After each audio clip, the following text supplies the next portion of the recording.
Gavin said, my name is Anto Wickham. I'm from, as we call it, God's country, Northern Ireland. And I would like to thank Gavin, the membership, and you all for inviting me here today and this opportunity to address you and talk about Northern Ireland, our issues and our politics. In Northern Ireland, we have more political parties than you can shake a big stick at. Right? It's like living in the life of Brian. Right? There's parties everywhere, and we're divided into tribes. In those tribes, we've got our parties who represent each group in our community. We don't vote for the other side. We're divided by religion, Catholic and Protestant. We'll tell each other we get on. There's a peace process, and the rest of the world think that we live in harmony. We play Irish music, we get drunk and we dance. We don't. The sectarian divide between our communities is worse than it's ever been in my lifetime. I grew up in the Troubles. And it's because our politicians have failed us. As I said, on the unionist side, we've got the DUP, we like to call them the Dupers. Right? A lot of people here in the United Kingdom, the mainland, had never heard of them before until they propped up that Conservative government. And now they hold them by the short and curlies, demanding things which is stopping my province and my people moving on into proper peace. Then we've got the Ulster Unionist Party, the TUV, the Traditional Unionist Voice. And then we've got a loyalist paramilitary group with their political wing, the Progressive Unionist Party. Then the nationalist side, for the normal decent Catholics, we've got the Social Democrat and Labour Party, who want a united Ireland, but in a peaceful way, and they'll do it through the ballot box and try and negotiate with the communities to try and go towards united Ireland.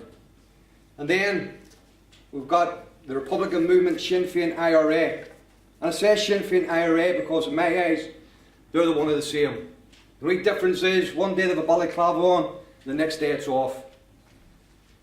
Then you've got a party, the Alliance Party, which is a party that's trying to straddle both sides of the community. But the problem is the Alliance Party, one day they're pro-Ireland, United Ireland, next day they're pro-Union, and the ship keeps changing. So the people are losing trust and faith in them. And then we've got the rest of them, the Greens, the Conservative Northern Ireland Party, the People Before Profit Party. Then you've got the Independents, yes, and then you've got UKIP. All have failed us. And then come into the mix, we've got ourselves. And we want to bring our divided community together. Yes, we're called the Democrats and Veterans, and the word veterans is an issue for half our community. Because it says, as that word is soldiers, the enemy. So it's educating them that a veteran just is not somebody that served in the military. It's a member of the community, a pub landlord, electrician, a sparky, or first responders. We're telling our people that's what they are. And you can see the eyes opening up when we talk to them in the street. I didn't realise, well, that's what a veteran was. Of course it is. The veterans of the community. And we're planting that seed. So I believe that we can do that. Now, what did the people think of us when we were out in the street? Well, we went out in the summer, every weekend, passing out our flyers and talking to the community. They liked what they heard. They actually chased us down the street after handing them a flyer and asking, what's this direct democracy about? So we were spending 10-15 minutes explaining what it's all about. And you could actually see the light in their eyes. That bright light started to come back. We thought, there's something here. However, our community see us in a different light. The Republicans, they see us as the Brits, the enemy, the people that caused murder and mayhem in our country, the ones that divided Ireland. And the unionist side, and again, depending what unionist community you will vote for, we are weakening the unionist vote. We will, if we stand and get elected, we're pushing the road down to United Ireland quicker than ever before. And it's wrong. And other people, they see us as a breath of fresh air, a way forward, hope. People in Northern Ireland have been let down by the Good Friday Agreement. I voted for it because I thought it was a step forward to take us out of war. But the Blair government done dirty, stinking deals behind our backs with the IRA Sinn Féin. And now we're reaping them rewards because veterans have been persecuted and prosecuted. We've been hunted down as if we were the enemy. If we were the ones that were hiding in the shadows at night committing murder. We didn't do that. We went out to protect our community and try and bring peace to Northern Ireland. But this government and the last two governments before it who've done the deal with the Republicans have let the military and the people of the United Kingdom down because they're letting Sinn Féin IRA rewrite Irish history to their narrative, and it's got to stop. Good Friday Agreement was signed and we moved forward. We took a step forward, hopefully for peace. But because of the way it was set up, it's failed us. Because there's a petition of concern within the agreement, which means the two big parties were in part at that time, and it always will be Sinn Féin, and it always will be the DUP or the Ulster Unionist Party. It's just the way it's set up. It's rigged. They collapsed the government on the 9th of January 2017. As of today, that's 606 days. And we're still counting. A world record. That's not a world record Northern Ireland's proud of. That we have not been governed. 606 days with no government. Now, inside the Good Friday Agreement, there's a clause. If the parties can't agree, within a period of months, we go back to direct rule from Westminster. Whatever's happening behind those doors, whatever dirty deal is done with the DUP, it's not happening. So we need to change. We need Northern Ireland to change its politics, and we need Northern Ireland to change the way Stormont has been run. Now the people are calling for change, they're asking for change, and they're dreaming about change.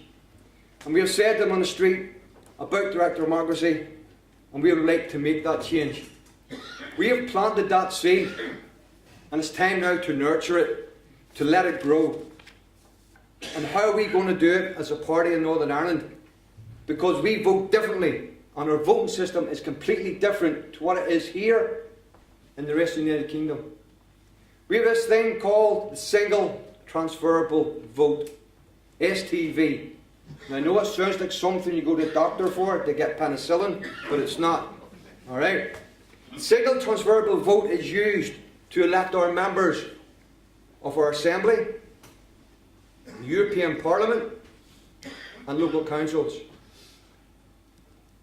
Normal election, you get ticked in the box, you vote for one dude, and if he gets enough, he's in.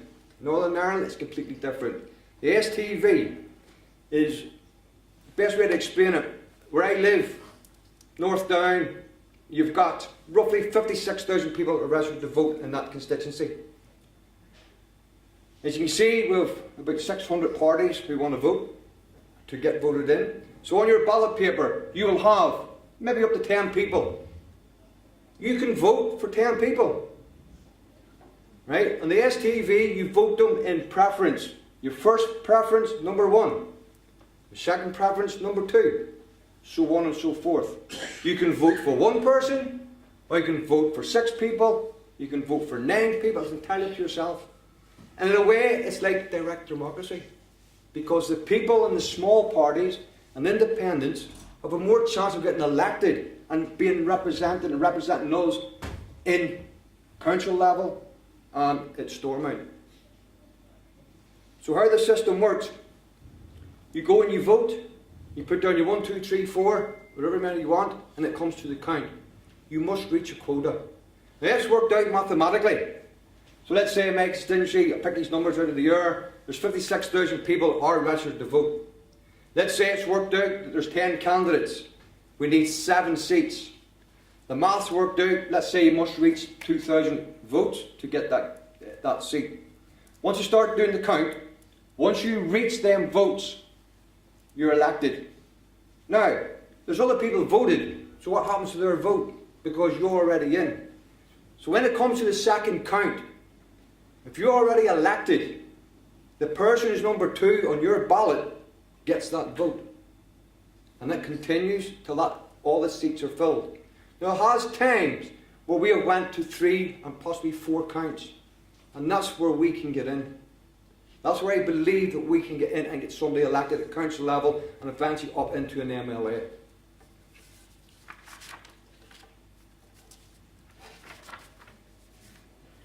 I believe that that system in Northern Ireland, that we can use it to our advantage. Now, it's about re-educating the people in Northern Ireland how to vote. Because again, because of the divide, the big two on the unionist side will always tell their voters only to vote for them. Only vote one, only vote two.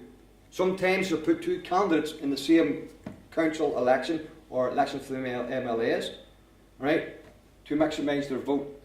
They will not tell you and will not advise you to vote for somebody with a unionist agenda or an independent. They actually will preach to you not to do it. They'll put the fear of God into you that you will weaken the unionist vote. Because the DUP are a religious type party, the Free Presbyterian, and they use their religious beliefs to govern us. And some of their beliefs I disagree with wholeheartedly. They're breaching human rights, but because of their religious beliefs, we've been governed by them, and that needs to change. On the nationalist side of the community, they train their voters to vote. They'll show them how to fill out a ballot. They'll pick them up in taxis and buses and take them to the polling stations. They won't watch over them and tell them how to vote, but they will tell them, vote for us, the next nationalist party, the next nationalist independent, and anybody with a nationalist agenda. Because when it comes to the count, they will get more seats to represent them. And that's why the unionist is losing the vote. This party will not weaken the unionist vote. In my eyes, it will strengthen it if we can re-educate our people on how to vote properly. Now, we want all sides of the community to vote for us. But unfortunately, the way it is at the moment, we are seen as a unionist, pro-union party. In mixed areas where there is in Northern Ireland, we can go into those areas and try and get nationalists to vote for us. But on the Republican estates, we haven't got a hope in hell at the moment. So we've got to start at low level, council level, and move forward. So what's the plan? To re-educate the unionist people to vote. As I said, we've been out in the summer talking to people and they like what they heard. So that's our plan. We're getting all our ducks in a row. We're going out still now. There's no elections due till March. Knocking on the doors, introducing ourselves and telling them about how it's not treating them as if they're stupid. It's trying to get them to understand that their vote is very important, because like everything else, people are tired of voting and getting nowhere. So it's re-educating. Vote for the big two, because in their psyche, that's what they have to do. Because if they don't, they won't sleep at night. They'll panic that they put us into United Ireland, and they'll, all the rest of their lives will say, it's because of you, I voted for you. Where we are at the minute, at this present moment in time in history, Northern Ireland will not change overnight. Unionists will still want to vote for the big two. So our message to them is, let your conscience do that, but vote for us second or third.